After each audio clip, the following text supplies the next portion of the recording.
If you'd like to lay, so if you'd like to lay into Shavasana, our starting pose. So in Shavasana, asana means pose. Can everybody hear okay? Yeah, good. Okay. So Shavasana is a resting pose, and it's a really nice pose to do in between other postures. Asana means pose. So we lay flat on the floor with the feet about hip width apart, with the arms away from the body, palms facing the ceiling. If you have low backache or pain or discomfort, then you might want to put a bolster underneath the back of your knees, or a rolled up towel or a blanket. And then allow your eyes to close. And if you like, this is the tuning in posture. This is where you tune in to notice how you feel. We could launch straight into some postures, but then perhaps you haven't connected with yourself. So laying there in Shavasana just gives you a few moments to tune into your physical body. That's how you're feeling, any aches and pains anywhere. So you do a quick scan from the crown of your head all the way down to the tips of your toes. You're just noticing anywhere that you have any aches and pains, any discomfort, any buildup of tension, and any areas where you feel a bit of a weakness in your body. So you're just scanning to be aware of that, how your body feels. And then you can bring your awareness to your breathing. So the breath is often such a fabulous teacher. It lets us know how we are. So notice your breathing. So you might want to bring the awareness to the breath in the chest, or just beneath your nose, to notice as you breathe in and breathe out, using the nose to breathe, which nostril is dominant. Can you feel more breath flowing through your right nostril, perhaps? Or maybe through your left. Or perhaps the breath is flowing through both nostrils. So just noticing. And then taking what we might call a purging breath, a deep breath in through your nose, and sighing the breath out through the mouth. And just doing that a couple of times more. Just really sighing the breath out through the mouth. Like you're letting go.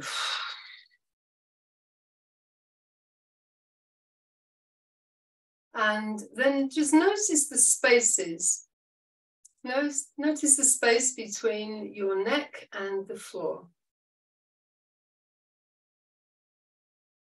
Notice the space between your lower back and the floor. And the space between your armpits and your trunk. Any spaces behind the back of the knee. And just imagine that your body can release in those areas and relax a little. Now, if when you're laying there, you feel that your chin, or you notice that your chin is much higher than your forehead, just slide a folded blanket or a block underneath your head so that you've got a little length in the back of the neck. So just, if you feel that you're kind of arching in the neck, the chin higher than the forehead, just get yourself a nice folded towel or pillow, blanket or a block. And then just begin to allow your breath to be your guide. So we know that the nature of the ego mind is to be moving all of the time into the past, into the future, into the past, into the future, worrying about what might happen, what could happen, thinking about what's happened before, stuff that we've really got no control over. So one of the things that we like to do is to bring ourselves into the here and now, and do this by focusing on your breath. So start watching your breath, listen to your breathing. Just feel the subtle flow of energy, prana, as it moves in and out of your body. And then when you notice that you're wandering off there into the future again and thinking what you've got to do later on, tomorrow, next week, just bring yourself back to the here and now. And one of the things that you could do to help this process is a little mantra that you say to yourself, just be here now. And you can use your name. Just be here now, son. Use your name. Be here now. And then you notice that your mind has dragged you back to some earlier conversation this morning, or something that happened yesterday, or maybe last week, or even 20 years ago, and you're trawling the past. Just let go of that. Bring yourself back to the here and now by following your next inhalation. You can bring the awareness to the nostrils. Following your next exhalation. And also noticing these spaces between the inhalation and the exhalation. So it's a mental discipline, because the mind wants to be scattered. The ego mind wants to take us here, there, and everywhere. It's this constant battle. So use the breath as an anchor, and your mantra, be here now. Just keep repeating, be here now. Otherwise you cheat yourself out of this time.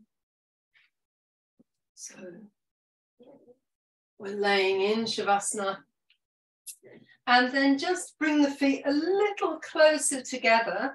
Have your palms away from the body, facing the ceiling, and begin to roll your feet in and out toward each other. So if you've got anything underneath your knees, move it out of the way, take any blankets off that you've got on. So we're in the winter time here in London at the moment. So we're rolling the feet, the legs in and out toward each other. Keep your eyes closed so that you can notice how that feels on your lower back, your sacrum. And doesn't have to be a fast movement, it can be a slow. If you tend to move very quickly, then slow down this movement. If you tend to do things very slowly, just speed it up a little bit.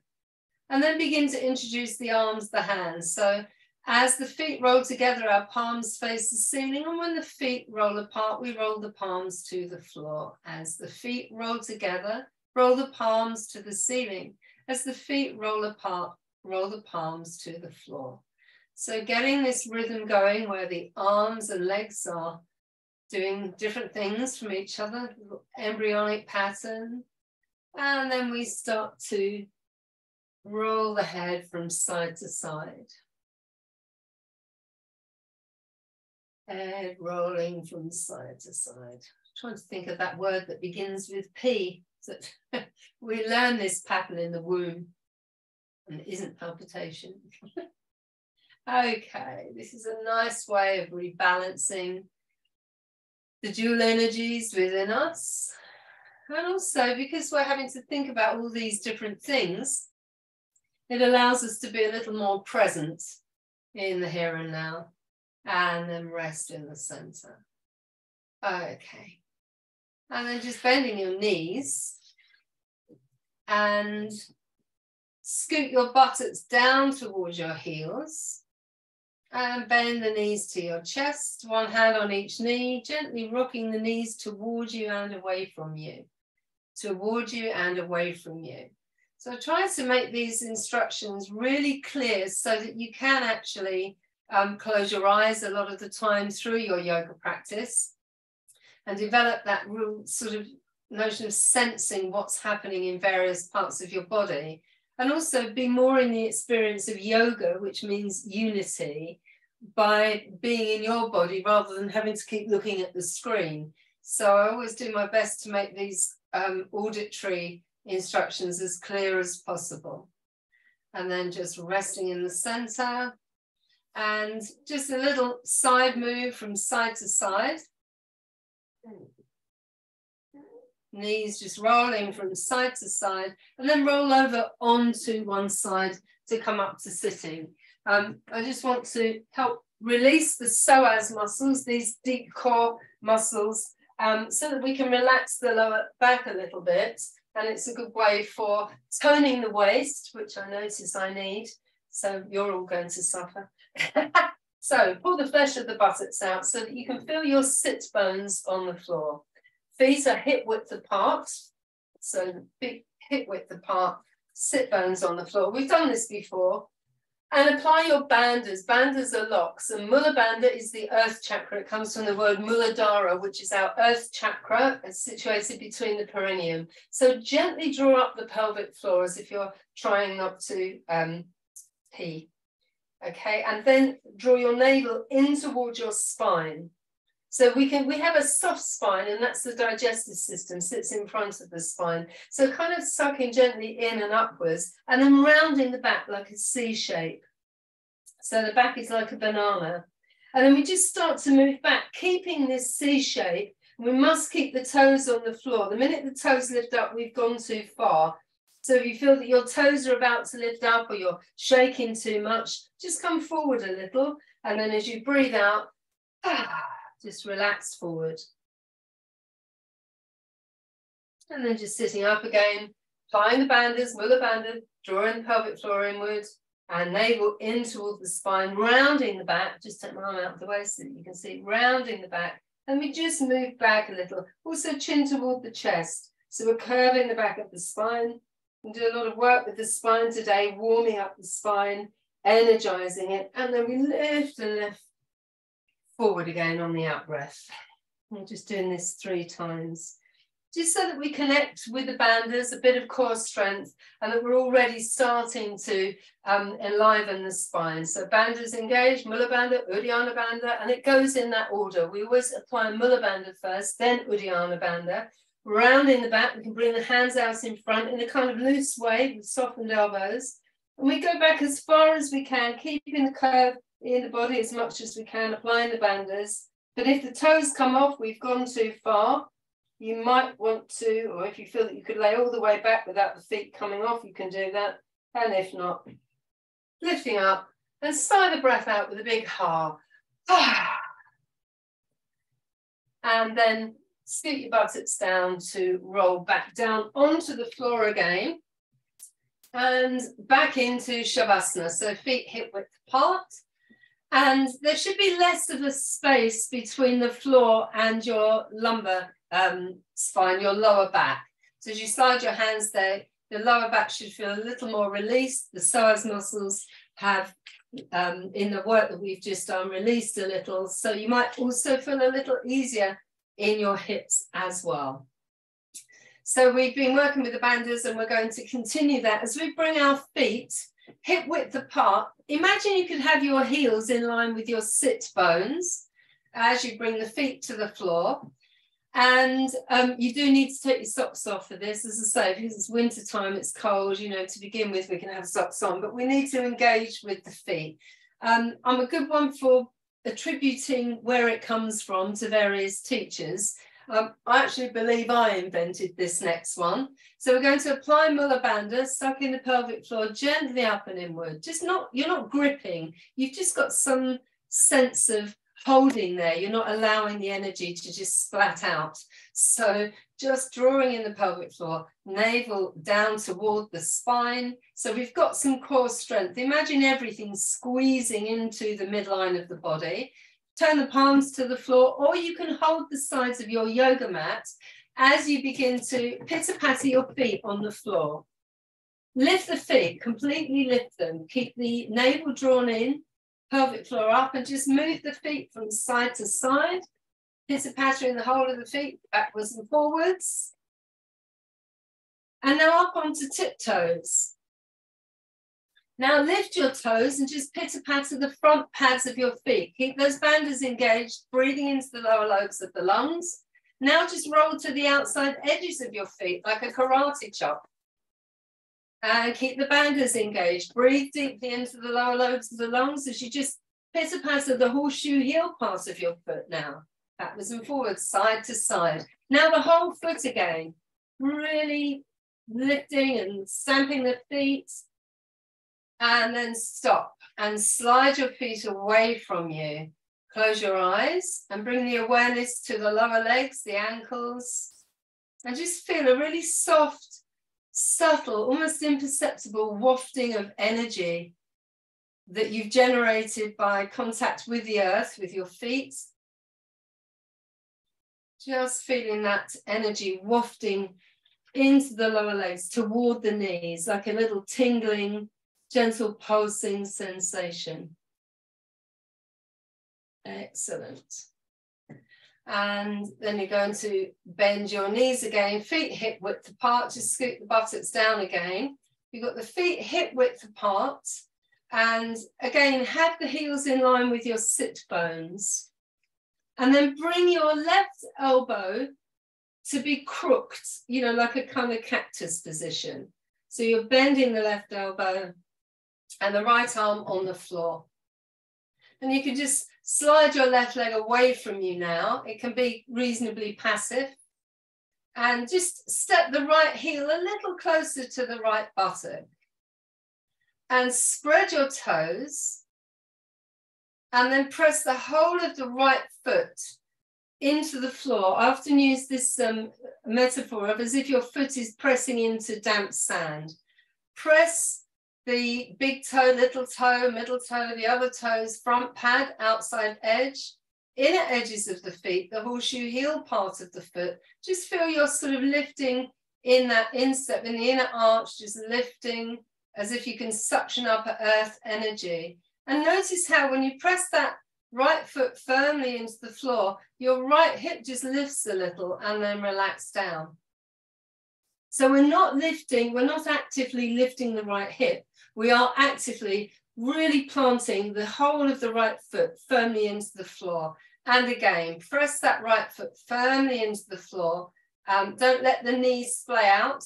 Just keep alignment with that right foot, pressing the right foot firmly into the floor. Just noticing how it lifts the right hip and that right side of the sacrum just a little, and then relax down.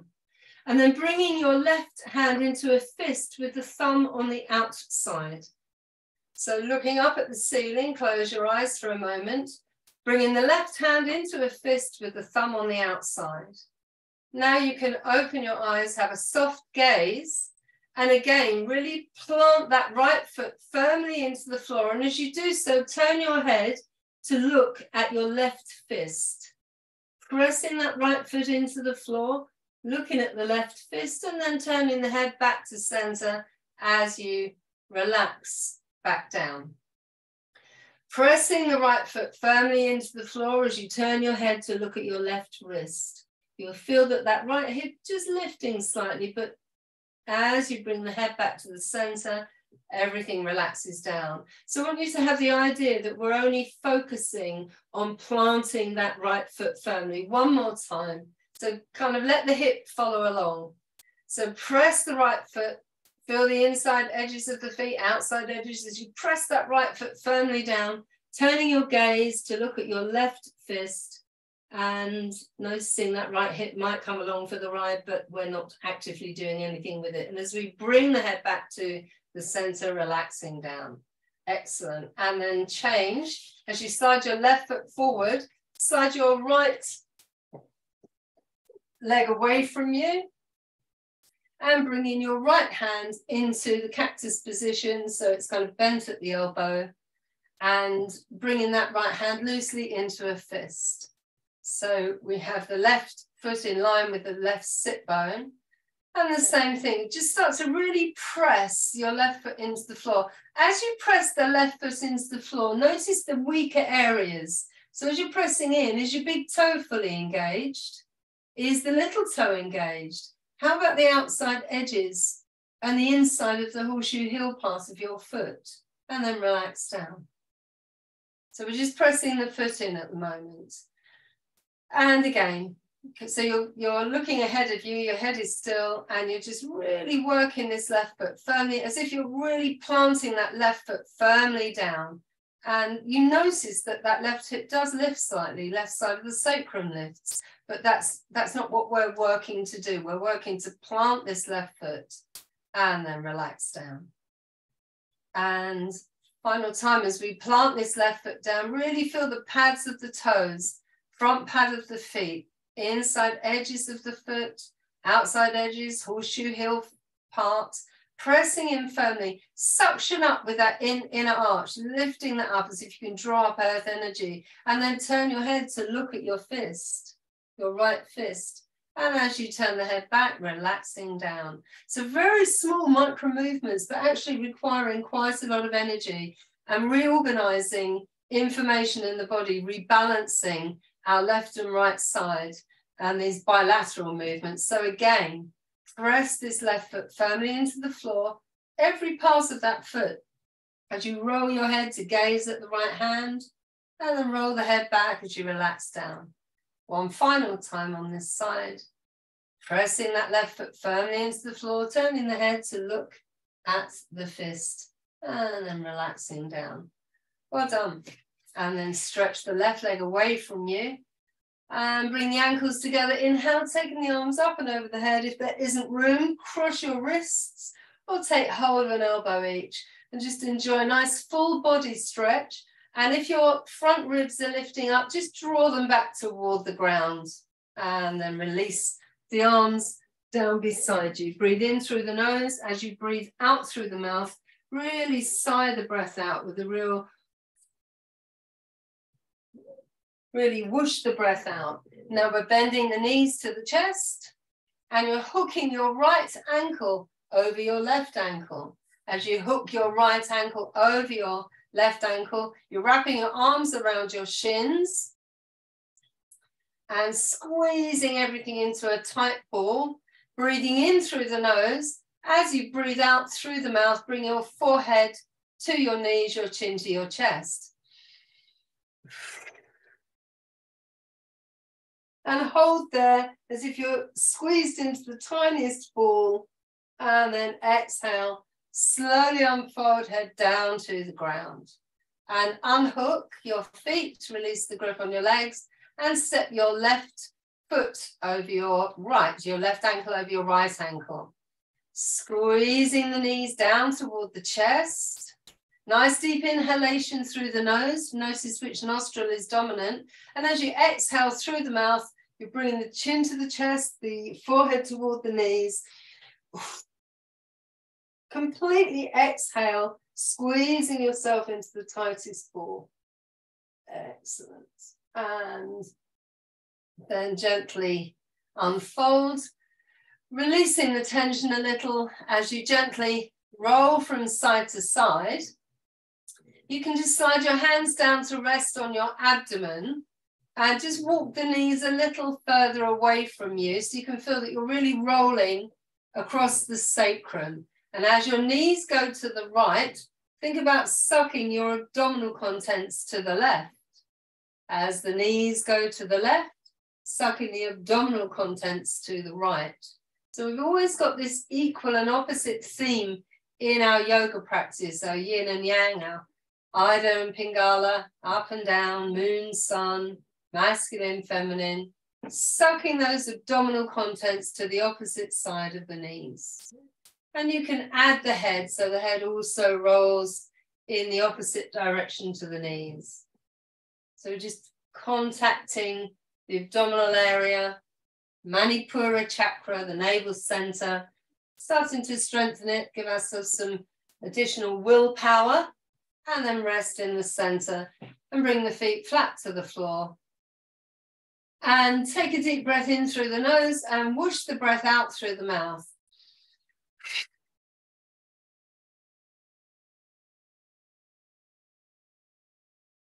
You may notice some pulsing and vibrating as the energy starts to move in the chakras. When one chakra is activated, it usually stimulates energy in the one above and below it. So as you bend your knees to your chest to roll over onto one side and come up into stick pose, also known as Dandasana. So in stick pose, Dandasana, actually I'll sit this way around because the colour of these is a bit easier on this side, I think. So in stick pose, again, pulling the flesh of the buttocks out and sitting upright, and again, apply the bandhas. So just drawing in Mula Bandha and Uddiyana Bandha, just so that we have some sense of holding ourselves in the core.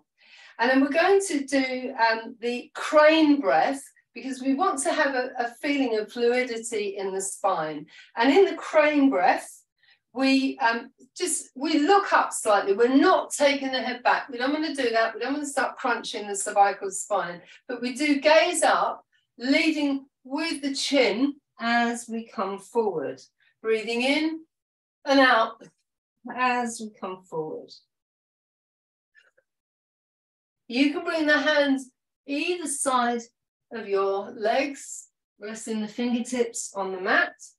And although you're leading with your chin, start to work with your eyes closed, feeling that you can get more fluidity in your spine. You breathe out as you come forward, breathe in as you start to come up. Breathing in through the nose and out through the nose if you can. If you feel that you have to breathe out through the mouth, that's okay too. With your eyes closed, really feel that your spine is fluid. You've got this nice undulating movement. So that we're encouraging our cerebrospinal fluid to flow through Sushumna, the main channel in the spine.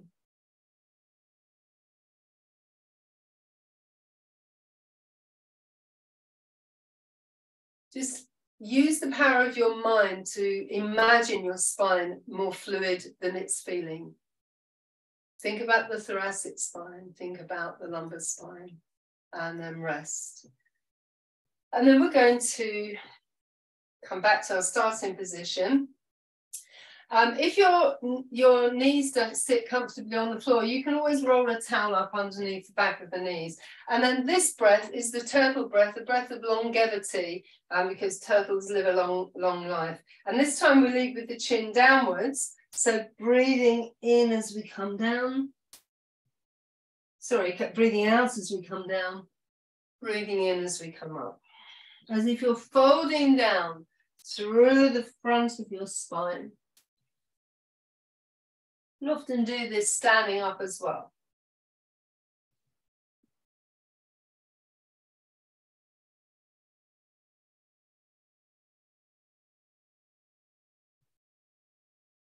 Breathing out as we come down, breathing in through the nose as we come up.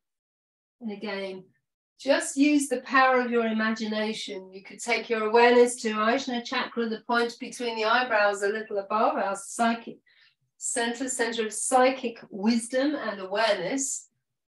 And psychic just means of the mind. And we're just imagining that we can see the spine really fluid.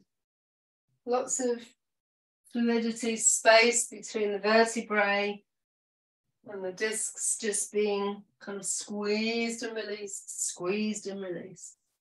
And then resting in the center, keep your eyes closed. So notice how you feel. Notice how your spine feels. So the idea is that we get some energy moving up through the spine. So if you could come to a comfortable seated position, so there are various ways. There's either cross-legged position where we have the feet sort of more or less underneath the knees. And if your knees are very much higher than your hips, this could make them your hips ache. So you could sit up onto a block. And then another comfortable way is to bring the left heel, and I'm not teaching a mirror image at this point, but you bring your left heel, I will teach a mirror image, bring your left heel to your groin and the right heel in line with the left heel. And that can be quite a comfortable seated position as well. Okay, I'm just changing mine. Okay, and sort of you can maybe lift your buttocks so that you can sit right on the front of your sit bones. And then if you imagine in your mind's eye a sort of diamond shape, and the diamond shape is formed of your left sit bone, your right sit bone, your pubis, and your tailbone. So close your eyes and see this diamond shape on the floor. Your right sit bone, left sit bone, your pubis and your tailbone. Join them up. That's a sort of a diamond shape. And focusing mainly on your sacrum area and your lumbar spine, just begin to circle round. You might need to apply Mula Bandha to prevent any leaking, so just drawing the pelvic floor in slightly as we begin to just go from the right sit bone to the pubis, to the left sit bone to the tailbone.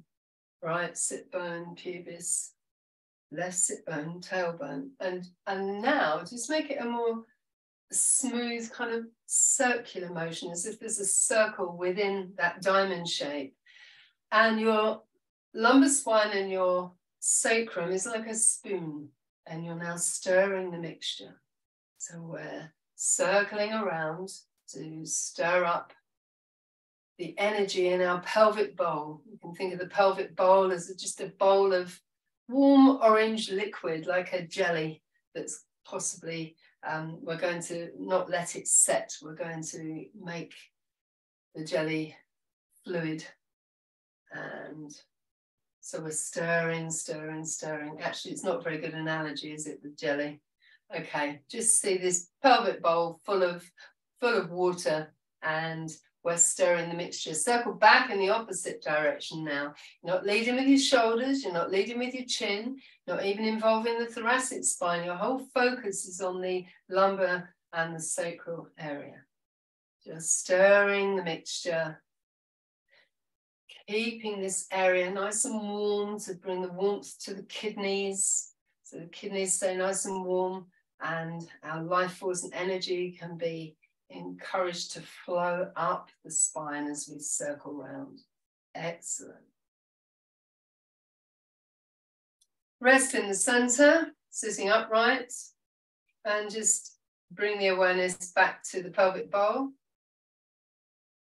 Notice any subtle movement of energy there and in the lower parts of the spine. And then we're going to work on the thoracic spine. And as we would in cat stretch, you can place your hands on the front of your knees, and again, ahimsa, no violence, but just start this kind of flexing and rounding of the spine. Forget your shoulders aren't involved in this. So if you feel that you're starting to move the shoulders backwards and forwards, correct that, keep the shoulders nice and still, keep your awareness on this thoracic spine. So your eyes are closed, you're rounding the back and then gently extending forward, rounding and extending, just like you would in cat stretch. And just feeling the space made between the vertebrae and the discs as you round the back, and then as you extend forward, feel that the discs are opening forward and the vertebrae are opening in the front of the spine, and those discs there getting a little aeration. So just moving in this way with the thoracic spine. And using the breath, and it can be quite a short breath in and out through the nose.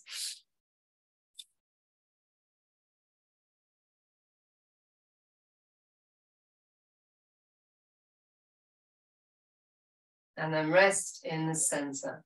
You can feel this area warming up already.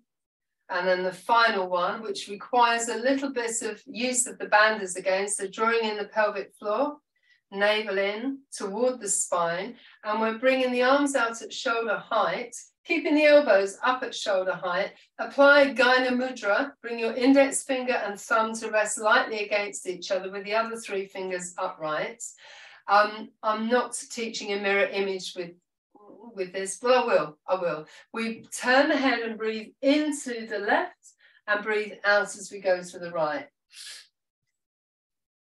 Yeah, should have done it the other way to teach a mirror image. So we're aiming to keep the shoulders up, in and out through the nose, relatively quick breath. If it makes you feel lightheaded, then just stop. And keep the chin down a little so that your chin's not protruding upwards. Breathe in as your head goes to the left, breathe out as your head goes to the right. And you can turn the upper body now, the top part of the spine, the dorsal spine, toward the cervical spine. So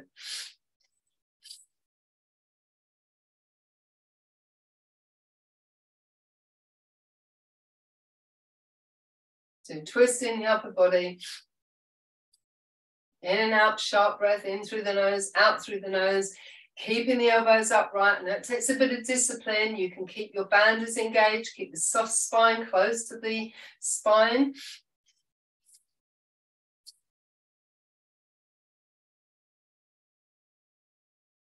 If you feel lightheaded, if you need to stop, just stop. Rest your hands in your lap and close your eyes. And everyone stop now. Come to the center, just bring the hands into your lap and relax. So you'll really feel a buzzing and tingling of energy now, moving possibly through your arms. You might feel your heart rate up, Anahata chakra activated, because when the arms are above the head, moving, then we activate the heart and lungs, so the cardiovascular and respiratory system. So just allow yourself to be grounded by bringing your awareness to your sit bones. And just notice from the sit bones, from the pelvic floor, this energy moving in your body, in your trunk, perhaps in your arms, tingling, pulsating, vibrating. So you've moved your life force, you've moved your cerebrospinal fluid through your body. And let's just take the legs wide now. We'll stay grounded for a little bit longer, just in case you're feeling lightheaded. So obviously, you know, take care of yourself. If I ask you to do something and it doesn't feel right for you, don't do it. Pull the flesh of the buttocks out.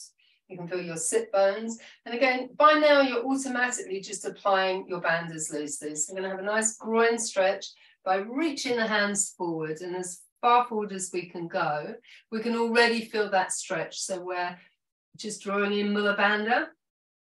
And then we'll just walk hand over hand over hand over hand to the left foot. And taking the hand over the other side, so we actually feel a nice stretch down this right side of the trunk. And then hand over hand. And as you're going hand over hand, just walk the hands a little further forward each time.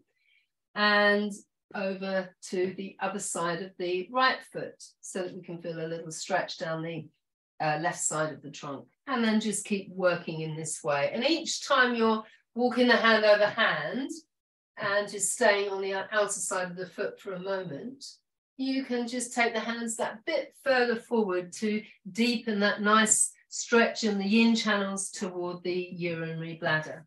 And because we're bending forward, we're also activating these channels that run up the back of the kidneys, up the back of the either side of the spine, to the head, over the head, and toward the eyes, activating the bladder and the kidney meridians. Okay, rest in the center. And just for good measure, just take your fingers to your little toes and just have a little massage of the toes, just pulling into the bed of the nail and then flicking your fingers out. And then go into the next toe, just feel your fingers up the sides of the toes, the front and the back of the toes, and even in the web, middle toes. It's a good time for self-massage, the winter time. It's important. And yes, of course, if you can't reach, you just bend the knees until you can reach. So just massaging up the sides of the toes, front and back of the toes, into the web of the toes. And when you get to the toes, this is where the meridians start, the nadis. We could just flick out so that we're just activating. And then there's a very important point on the base of the foot between the pad, the center of the pad, and it's kidney 1 in acupuncture. And this is called bubbling springs. So we need to just massage there a lot every day, particularly in the winter time. So you can just do one at a time, just massaging that point. Or you could just work on both together. So just pressing in and holding, count to 8 and then release. Or just massaging. One of the things that I read was that you tap it 100 times every day. So just activate this part. So let's not neglect our feet. Okay, so we've worked on the spine. So the spine is nice and warmed up. So we're going to do a little bit of core strength. So coming prone onto your mat, laying prone onto your mat. And just rest down for a moment. You can make a pillow with your hands. Rest your forehead on your hands And just allow gravity to do its work, so the hips drawn toward the floor. Might want to have the big toes facing each other. Just allowing the belly to be drawn to the earth. And from here, we might still feel some of that pulsing of energy flowing from the work that we've done so far.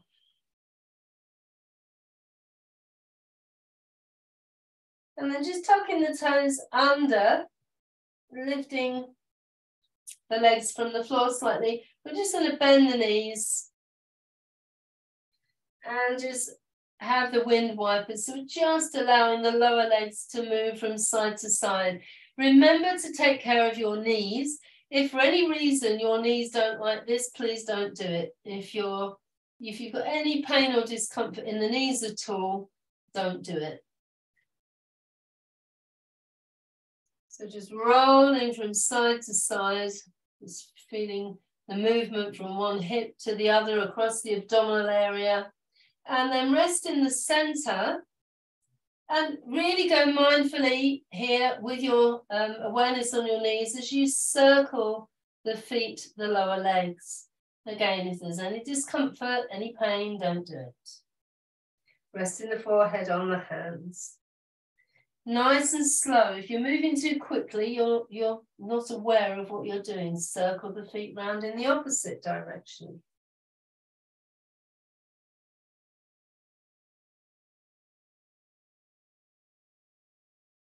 Excellent. And then rest.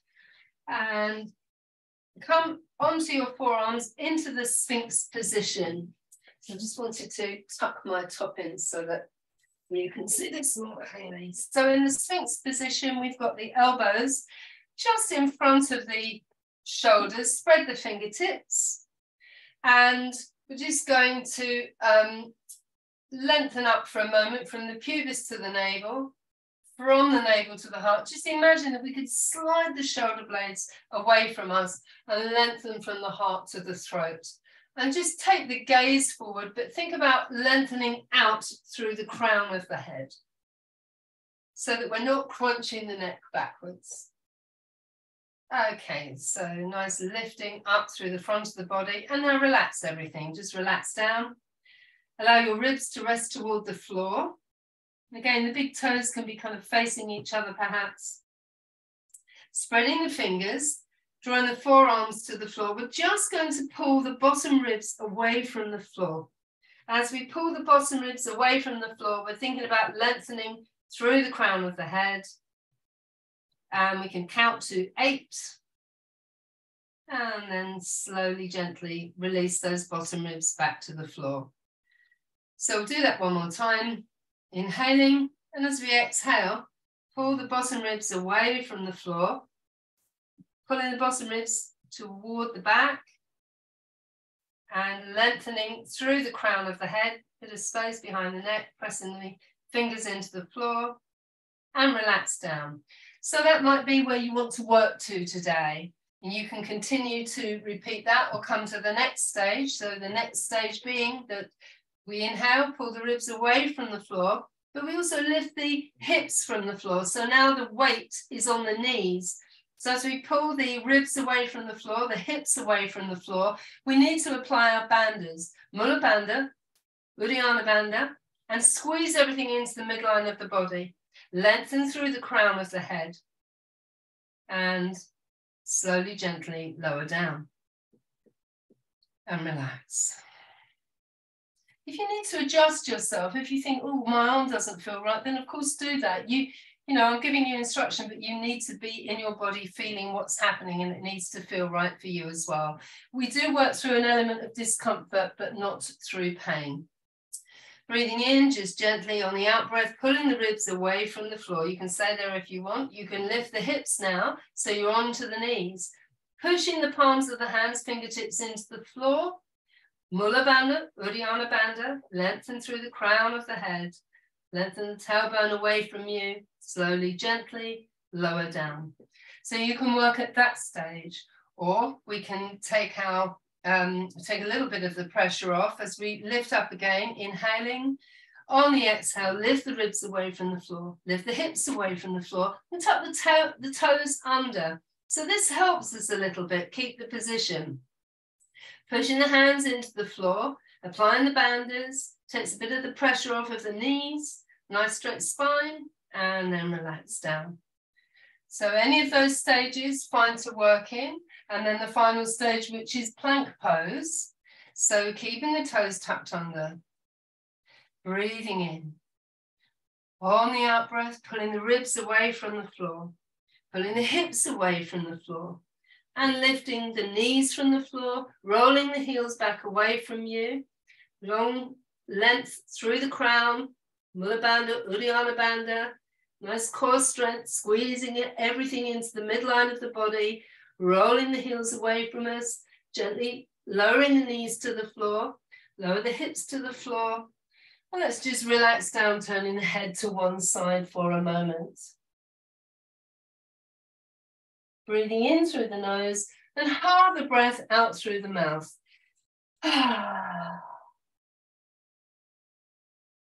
Really hauling the breath out through the mouth. And then again, just feeling that connection with Anahata chakra, pumping, Manipura, your navel center chakra, vibrating, and maybe even into your throat center. So one more time into the final pose or any stage that you want to work into. Tucking the toes under, lengthen through the crown, inhaling, and as you exhale, lifting the ribs away from the floor, lifting the hips from the floor. As toes are tucked under, we're applying Mula Bandha, Uddiyana Bandha, and as we lift the knees from the floor into plank pose, rolling the heels away from us, and we could count to 20 and then lower down and count to 20 and come up for 20 and lower down, and that would be HIIT training, high intensity training. So lengthen through the crown of the head, squeeze everything into the midline of the body, and then gently lower your knees to the floor, lower your hips to the floor, and turn your head to the other side. As you breathe out, hold the breath out.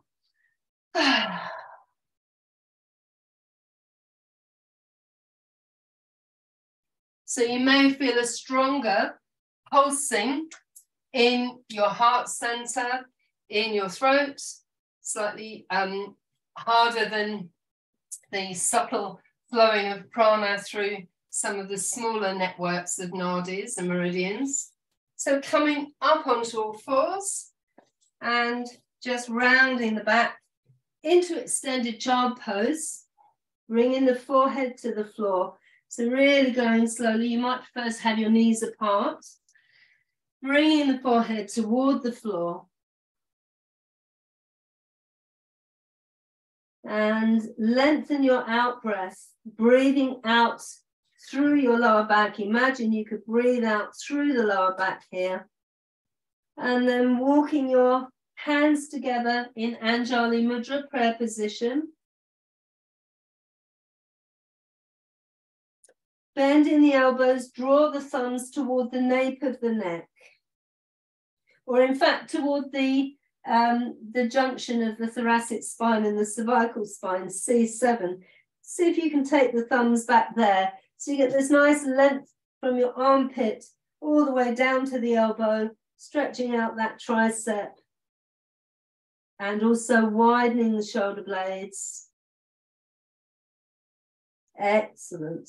And then bringing the hands to the floor, using dog down as a transition pose to bring you up to standing. So just coming up to dog down. If you want to have a quick play around here, bending the right knee, straightening the left, bending the left, straightening the right. You can do that up onto tiptoes, down onto the heels. So eventually you're going to walk forward into Uttasana, standing forward bend, just adjusting my camera slightly. Just so that you really help that lower back to relax. And then gently coming up to standing. And once you're in a standing position, oh, I'll cut my head off, sorry. We're just going to loosen up the body. So feet are wider than shoulder width apart, Mula Bandha, Uddiyana Bandha, Relax, and then just start to move from side to side. Keep your gaze on your hands. Keep your feet sinking into the earth. You're tapping your lower back and your abdomen. So I'm just loosening everything up, letting go, because they were quite sort of static. I mean, they could be considered yin poses in a way because they're quite static, but of course they're quite dynamic, so they're yang. There's constant interplay between yin and yang, masculine and feminine energy that we're aiming to balance. So feel your feet grounded into your mat as you move from side to side. And then rest. Okay, so just fix your gaze onto the floor in front of you for a moment. And again, we're just doing a little bilateral pattern just to rebalance the energy. So we're going to start by just tapping the same thigh. You've done this before 12 times with the same hand. So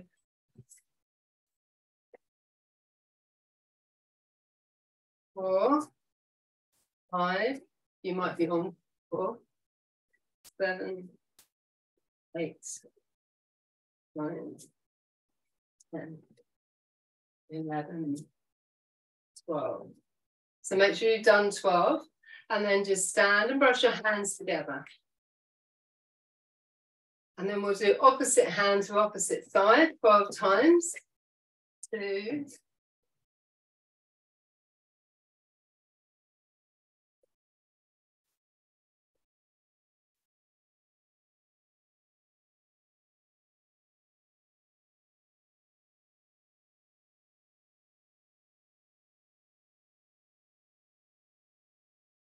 okay, excellent. Now we're going to set the feet about 3 feet apart. I don't do metric, I'm too old. So 3 feet apart. Keep your bandas engaged. And we're going to turn the right foot out by about 45 degrees and the left foot in. And then again, let's really sink the feet down. Make sure that we've got the feet nice and grounded. Just kind of hinge forward. We know the knee is a hinge joint, so let's move backwards and forwards on it for a moment. And feel that when we come back, we plant the weight on the outside edge of this left foot. And then we're going to lunge.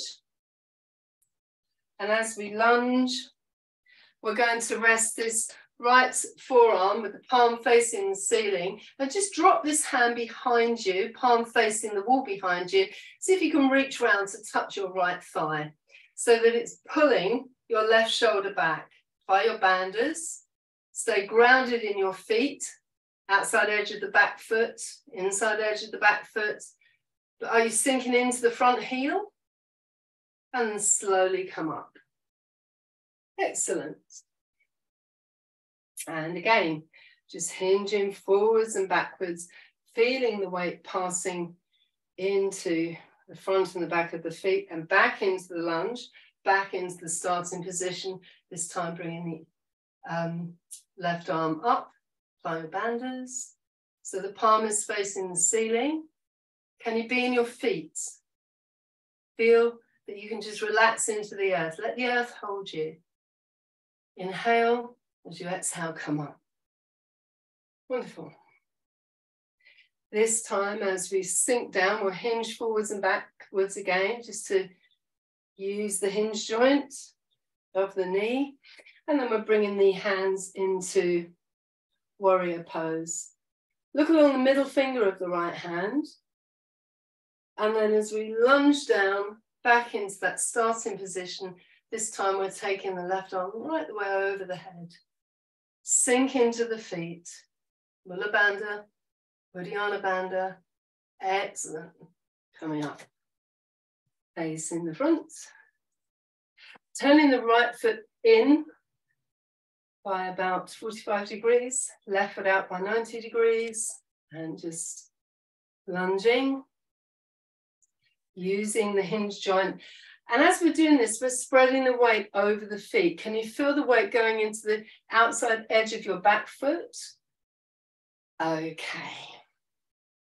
And then as we come down, we're using this left hand, palm facing upwards, and just drop the top hand, drop your right hand behind your back. See if you can reach around and touch your left thigh. So we're taking this right shoulder back by the banders. Sink the feet into the earth. Let the earth hold you. Excellent. Get into your feet. Take your awareness into your feet and slowly come up. Well done. And just hinge forward again. And keeping the feet. And then coming forward again. And this time we bring the right arm up. Sink into your feet. Bring your awareness into the front heel, into the outside edge of the back foot, the big toe of the back foot, big toe of the front foot. Just sink down and then release and come up.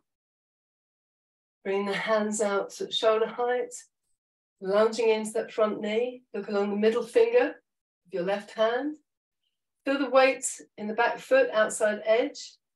Apply the banders, moving forward into the same position, taking that top arm over the head. Sink into the ground. Let the ground hold you. Excellent. And come up. Well done. And then walking the feet together. And just coming down back into stick pose.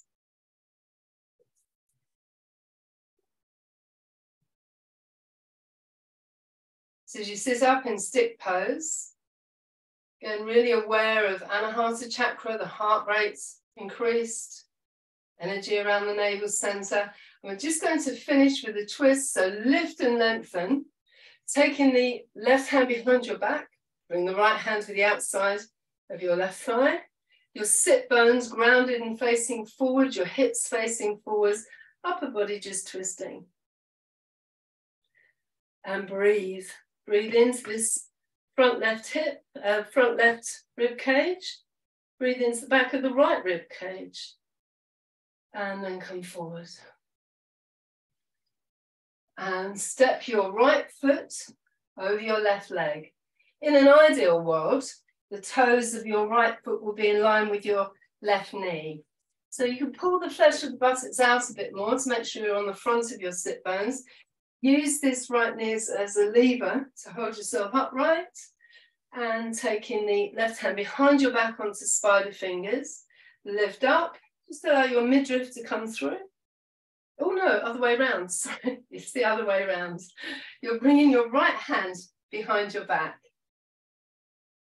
And you're wrapping your left hand around your right thigh to let your midriff come through, twisting round, and then turning to look over your right shoulder.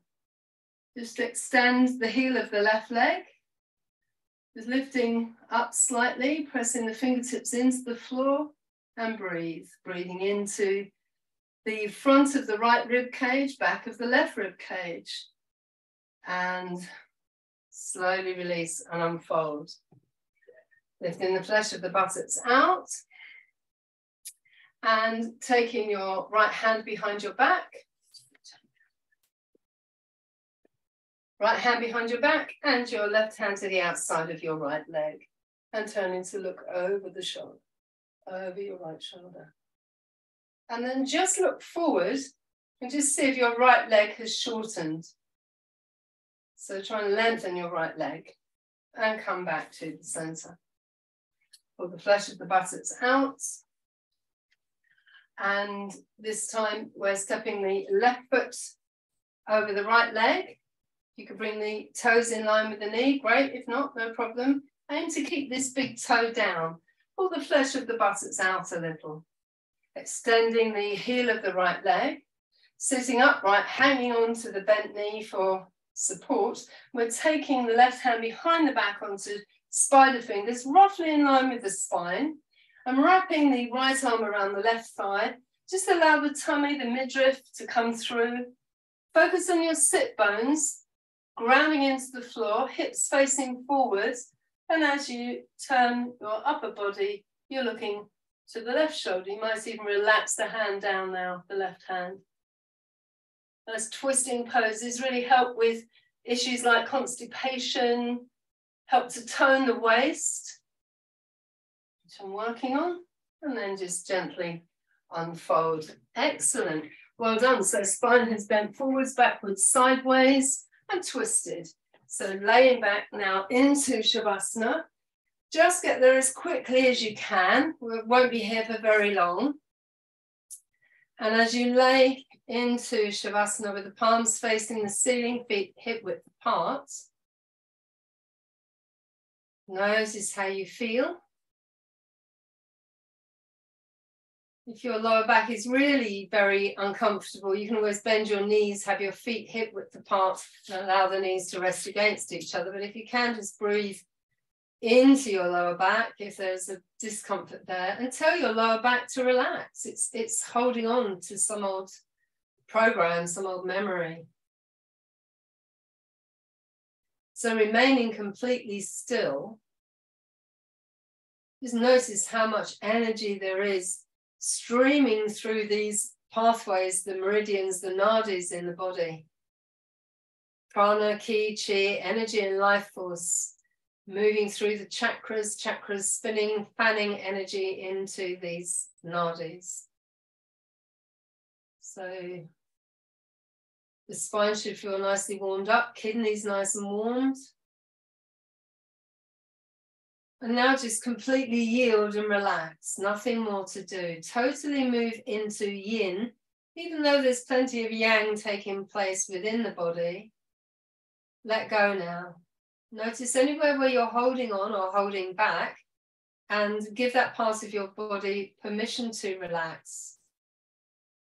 So if you still feel some discomfort in your right hip or your left knee, you would say to yourself, I'm relaxing my right hip. I'm relaxing my right knee. My right hip, my right knee is now relaxing. Give the body a very clear command. It's obedient. It will do what you tell it to do. And it is already acting out of past programming from every part of you in the past. So you can just trust the earth to support you. Completely let go. Nothing to do, just for a moment. Nobody wanting anything. Nobody expecting anything. Just allowing yourself to be. Change channels for a moment. Be still.